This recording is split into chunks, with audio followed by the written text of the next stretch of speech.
Step into Value Zone. Value Zone. Hypermart. Patancheru. నమస్తే, welcome to Suman TV. 2024 సంవత్సరాన్ని ఇస్రో విజయవంతంగా ప్రారంభించింది. కొత్త సంవత్సరం మొదటి రోజు చేసిన ప్రయోగం సూపర్ సక్సెస్ అయింది. శ్రీహరికోటలోని సతీష్ ధావన్ స్పేస్ సెంటర్ నుంచి PSLV-C 58 రాకెట్ విజయవంతంగా నింగిలోకి దూసుకెళ్లింది.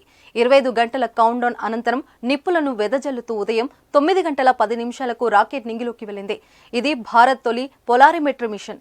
అమెరికా తర్వాత ఈ ప్రయోగం చేసిన రెండో దేశంగా కొత్త చరిత్ర సృష్టించింది. PSLV-C 58 అంతరిక్షంలో ఎక్స్రే మూలాలను అన్వేషించనుంది. 418 కిలోల బరువు ఉండే ఎక్సపోషాట్ కేరళ యూనివర్సిటీ విద్యార్థులు రూపొందించిన VIV నానా షాట్లను ఇస్రో శాస్త్రవేత్తలు నింగిలోకి పంపారు.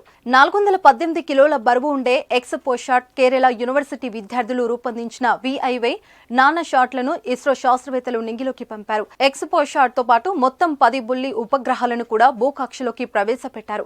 అంతరిక్ష రహస్యాలు తెలుసుకోవడం కోసం ఈ ఎక్సపోషాట్లను రూపొందించారు. ఇది టెలిస్కోప్ లా పనిచేస్తూ ఖగోళంలో బ్లాక్ హోల్స్, పాలపుంతలు, ఎక్స్రే కిరణాలపై పరిశోధన చేయనుంది. ఎక్సపోషాట్ 5 ఏళ్ల పాటు సేవలందించనుంది. ఇప్పటి వరకు ఇస్రో 59 PSLV రాకెట్ ప్రయోగాలు నిర్వహించగా సోమవారం జరిగిన ప్రయోగం 60ది. ఇప్పటి వరకు ఇస్రో 59 PSLV రాకెట్ ప్రయోగాలు నిర్వహించగా సోమవారం జరిగిన ప్రయోగం 60వది. ఇమేజింగ్, టైమ్ డొమైన్ అధ్యయనాలు, స్పెక్ట్రోస్కోపీపై దృష్టి సారించిన గత మిషన్ల మాదిరి కాకుండా ఎక్స్రే ఖగోళ శాస్త్రానికి ఒక కొత్త కోణాన్ని పరిచయం చేసేందుకు ఎక్స్రే మూలాలను అన్వేషించడం కోసం ఈ ప్రయోగాన్ని శాస్త్రవేత్తలు చేపట్టారు. గత కొన్నేళ్లుగా ఇస్రో విజయవంతంగా దూసుకుపోతుంది. 2023లో భారత్ సత్తాను ప్రపంచానికి చాటి చెప్పింది.